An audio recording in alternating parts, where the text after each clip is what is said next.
Buen día, chicos. Bienvenidos a esta quinta sesión de taller de lectura y redacción 1.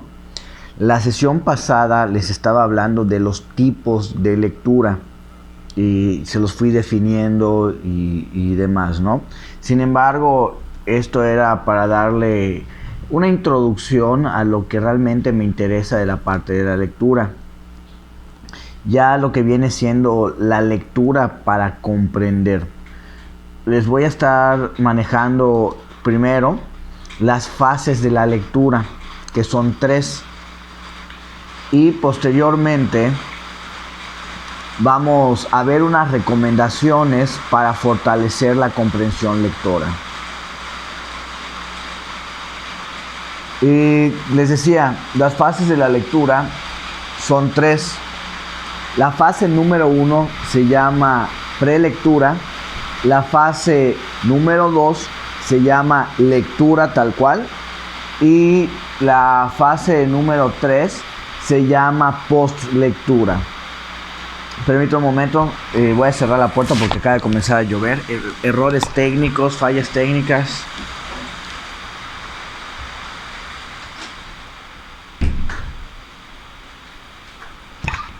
Y no sé si se está escuchando el ruido de la lluvia, así que continuamos. Les decía,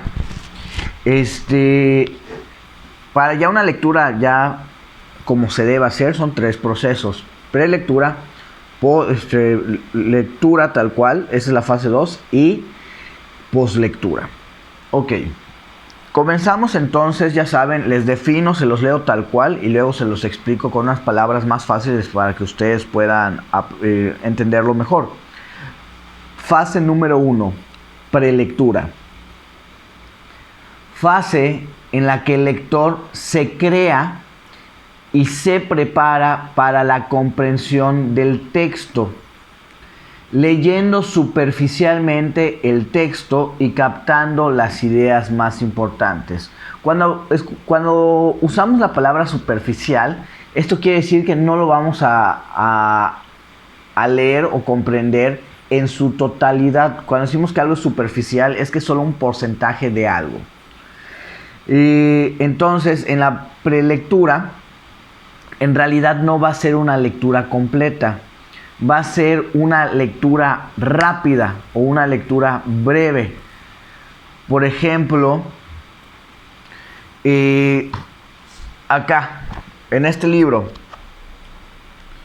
en la parte de atrás, tenemos un resumen de lo que va a tratar el libro. Entonces, si yo no quiero chutarme todo el libro, esto es una prelectura. El simple hecho que lea la parte de atrás, que puede tener el nombre de prólogo, puede tener el nombre de epílogo, puede ir incluso adelante. Cuando abrimos un libro, el resumen nos puede estar en la parte de adelante. Eso también cuenta como prelectura. El leer el índice también contaría como prelectura, porque eso nos comienza a dar apertura de qué es lo que vamos a encontrar en el libro. Y, por ejemplo, yo imparto otras asignaturas que tienen que ver con investigación, taller de investigación documental, tanto en prepa como en licenciatura. En estas asignaturas, incluso me ha tocado hacer investigación para cuando estuve en la maestría y también cuando estuve en la licenciatura tenía que hacer investigación. La prelectura puede ser muy, muy útil. ¿Por qué? Porque cuando te marcan un trabajo de investigación ya pesado y para hacerlo ya profesional, tienes que leer docenas de documentos, porque tienes que estar buscando información de autores que te vayan a servir.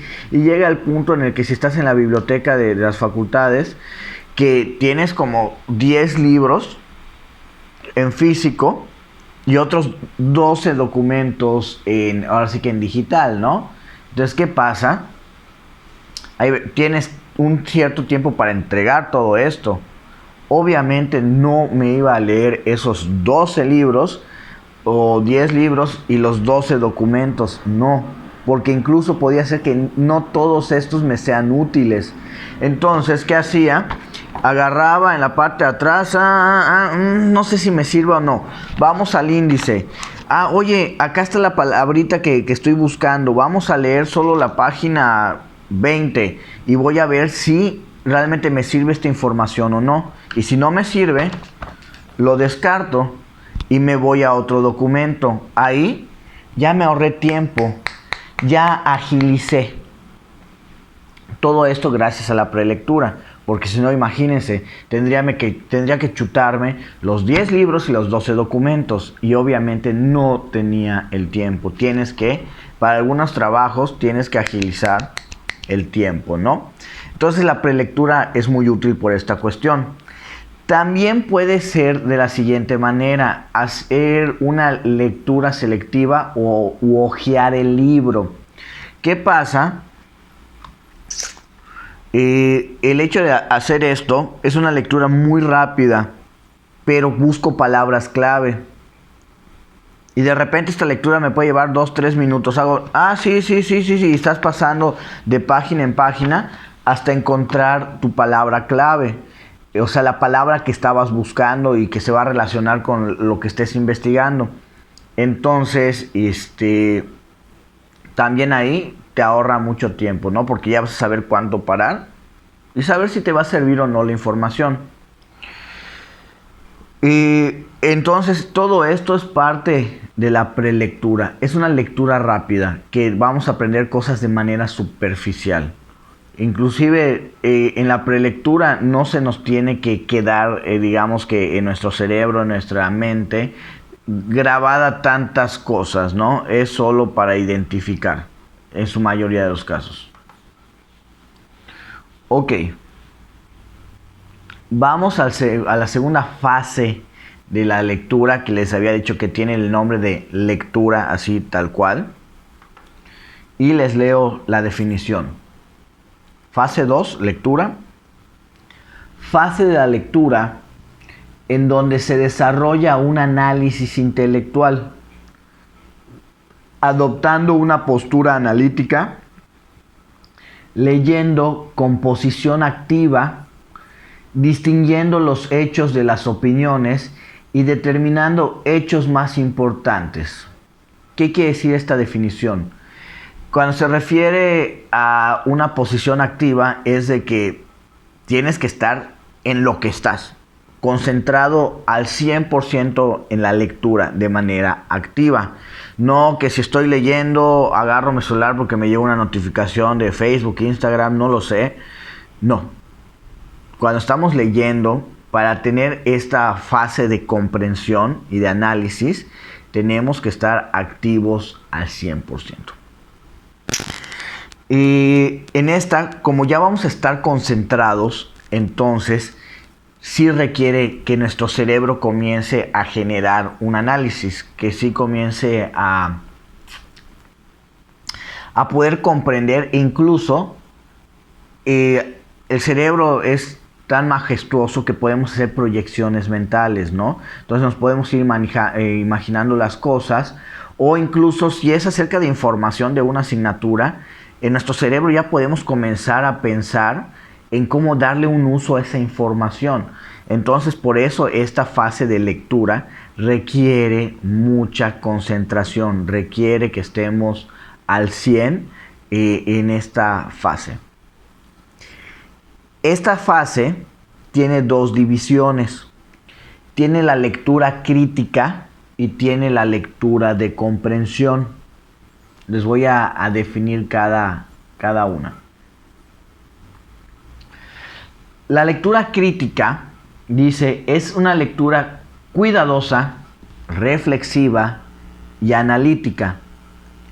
Sus elementos son fuente, distinguir entre hechos, inferencias y opiniones, lenguaje, propósito del autor y el objetivo o intencionalidad del autor.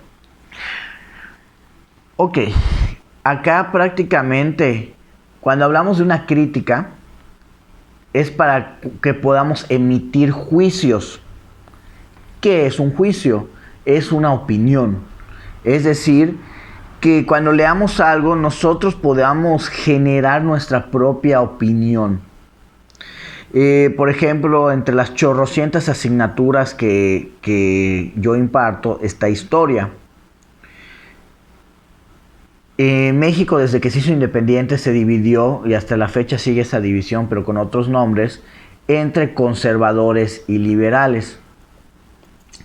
Entonces, son dos posturas en las que está dividido el país. Son posturas de pensamiento, de formas de vida y demás. Entonces, ¿qué tuve que hacer? Tuve que leer ambas posturas, tanto para explicar mis asignaturas. No podía decir ellos son buenos o ellos son malos. Tenía que leer ambas posturas, comprenderlas, y yo tengo mi propia opinión de quiénes fueron los buenos y quiénes fueron los malos. Sin embargo, como sigue esto de conservadores y liberales, y pues agarro y también ustedes tienen que leer, y ustedes tienen que tener su propia crítica. No necesariamente tiene que ser la mía por ser el maestro. Si ustedes tienen una opinión, una crítica positiva hacia una postura o hacia la otra, adelante, ¿no? Pero es eso. Al final, el leer también te ayuda a ser más crítico, más analítico, ¿no? Pero pues tenemos que leer, esa es la cuestión. Decía, sus elementos son fuentes.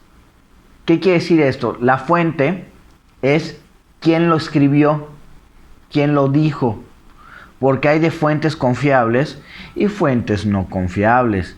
Si de repente era Wikipedia, pues posiblemente no sea tan confiable. En cambio, si es un escritor o un profesionista en el área de alto renombre, obviamente esa información va a tener mucho peso.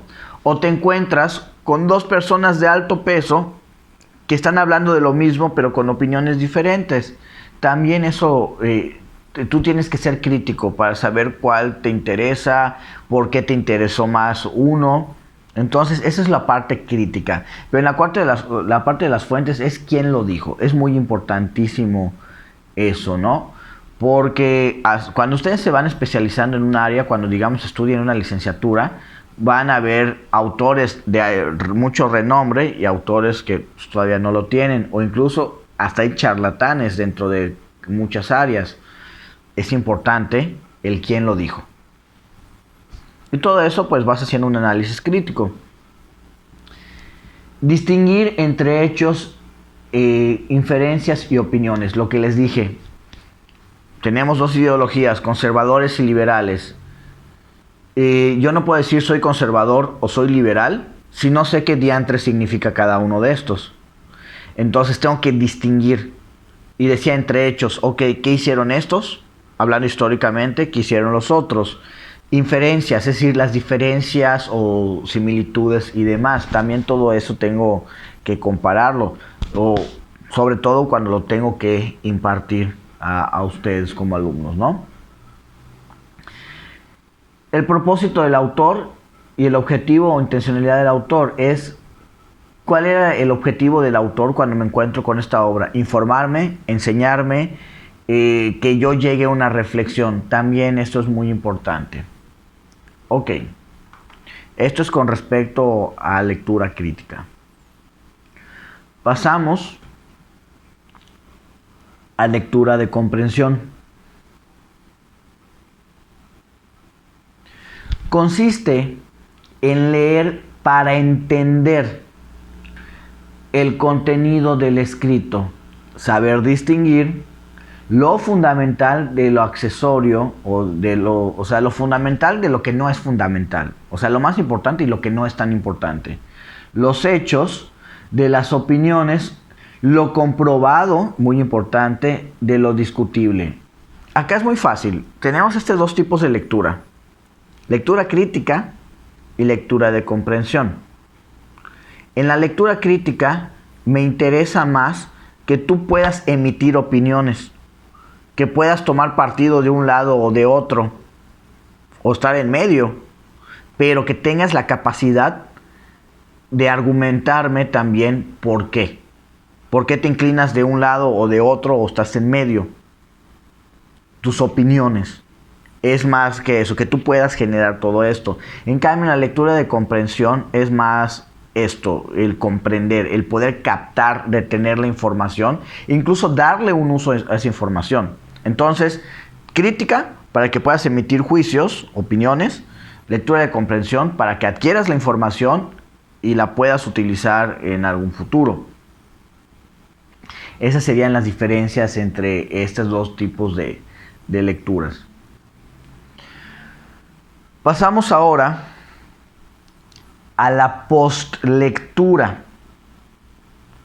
La postlectura es prácticamente el después. Algo también muy importante, no lo mencioné.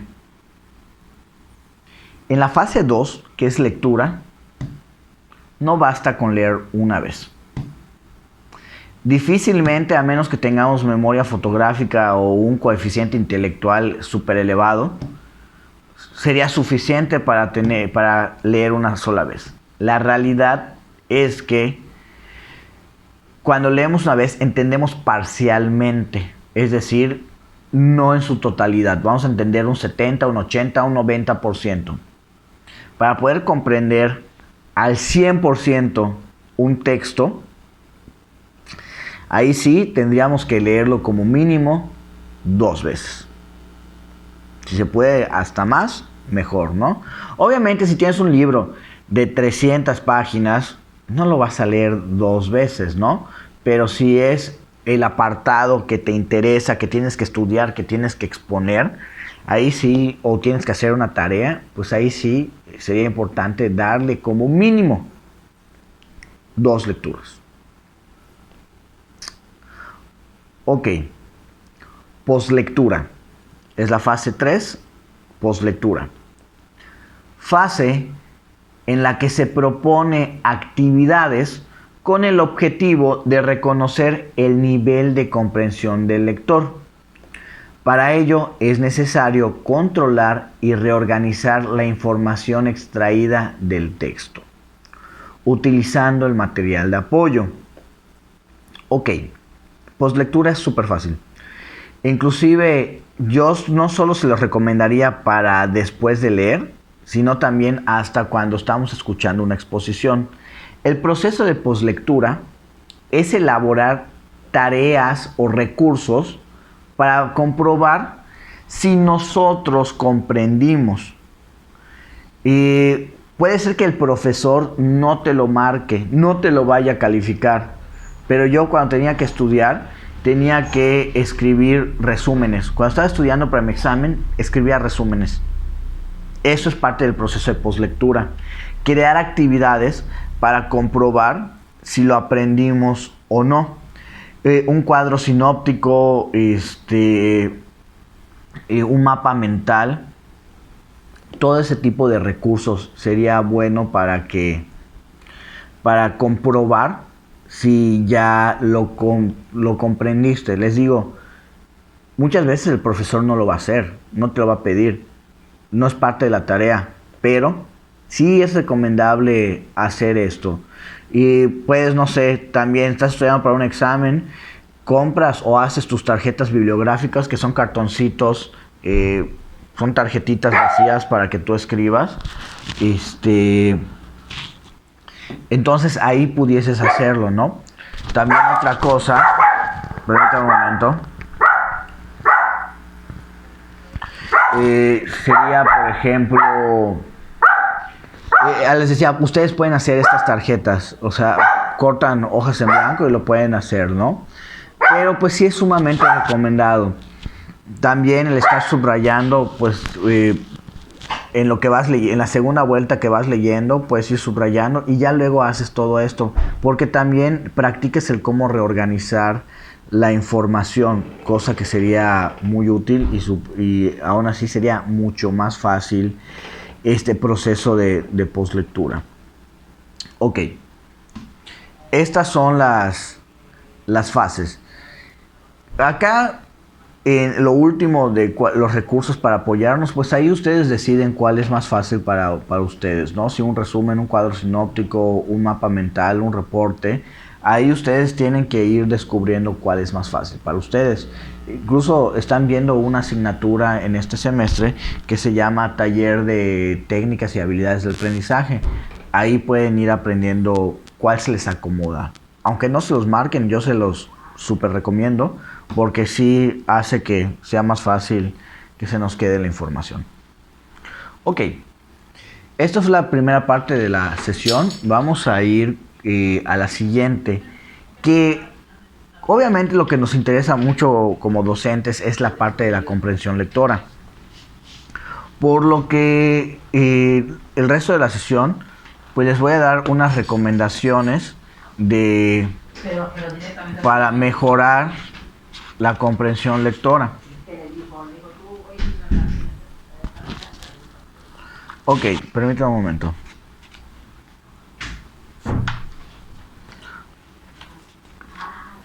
Se lo pueden ir apuntando a manera de listado. Son recomendaciones para mejorar esta parte del proceso de comprensión. Tener un diccionario, ya sea digital o físico. Afortunadamente ahorita tenemos celulares, tenemos tabletas, computadora, y fácilmente con googlear una palabra va a salir. ¿Qué es lo que va a pasar? Que el estar leyendo nos vamos a encontrar con muchísimas palabras nuevas que desconocemos. Entonces lo correcto siempre va a ser averiguar el significado. Porque, por ejemplo, si les marco un resumen y me pones una palabra que sé que jamás has pronunciado en tu vida y me la pusiste desde el párrafo 1, te voy a decir, a ver, ¿qué significa esto? No lo sé.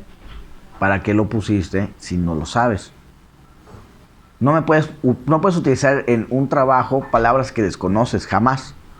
Entonces ahorita afortunadamente ya tenemos la tecnología para buscarlo en cuestión de segundos. Entonces ahí sí. Y esto va acrecentando, y ahora sí que la cantidad de palabras que vamos conociendo, incluso hasta la hora de hablar, ya hablamos muchísimo mejor.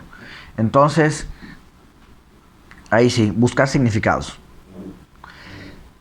Siguiente, conocer el contexto del libro. Supongamos que es un libro de entretenimiento, o sea, conocer el contexto de la lectura, ya sea un libro, un archivo, hasta un chisme, ¿no?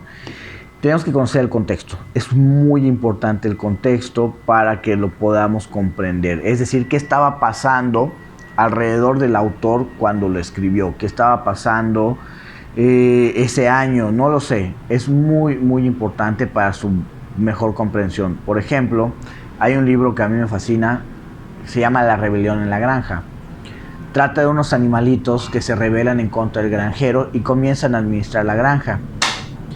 Si tú lo lees así nada más, es un libro entretenido y no pasa nada, te lo vas a disfrutar, te va a gustar.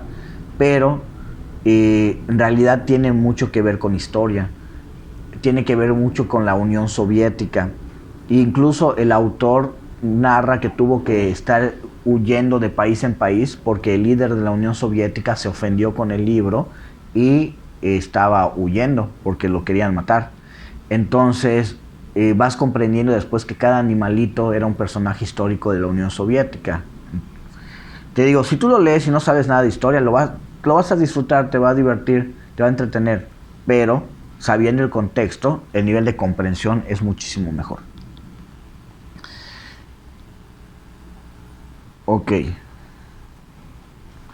Algunas lecturas te van a pedir conocimientos previos. Por ejemplo, digamos, estamos en clase y te faltas una semana por enfermedad y ya luego quieres recuperarte. Hay conocimientos previos que no adquiriste esa semana. Entonces pasa con algunas lecturas de que tienes que saber lo que pasó antes o tienes que saber contenidos antes. Si no, no vas a poder, por más que lo intentes, no vas a poder comprender lo que se te pidió leer o lo que estás leyendo en ese momento. Por ejemplo, si yo quisiera leer de la Revolución Mexicana, primero tenía que leer el Porfiriato, porque si no, no iba a entender absolutamente nada. Entonces, hay lecturas que sí nos piden conocimientos previos. Eso es muy importante. Tener a la mano material como lápiz, pluma, marcadores para hacer la parte de la poslectura. Eso ya se los había dicho. Eso es muy significativo. Sirve demasiado, como les dije. Leer 2 veces por lo menos. Eso ya se los había dicho. Y detectar la idea principal, detectar la idea central. Al final del texto tenemos que saber de manera general de qué trató la lectura. La idea central la vamos a ubicar muy fácil. Todo se va a relacionar con él. O todo lo que surja del libro tiene que ver con la idea central, para poder explicar la idea central. Entonces, al final de que terminen una lectura, pregúntense cuál fue la idea central, cuál fue la idea principal. Entonces, si la saben responder de manera inmediata, pues hubo una buena comprensión del texto. Si de plano pues no la supieron identificar, entonces ahí lo tienen que volver a leer. Muy bien, chicos, esto sería todo por esta sesión. Ya saben, estén al pendiente de las plataformas porque estoy marcando tareas, ¿no? Sería todo por mi parte, chicos, que tengan un excelente inicio de semana.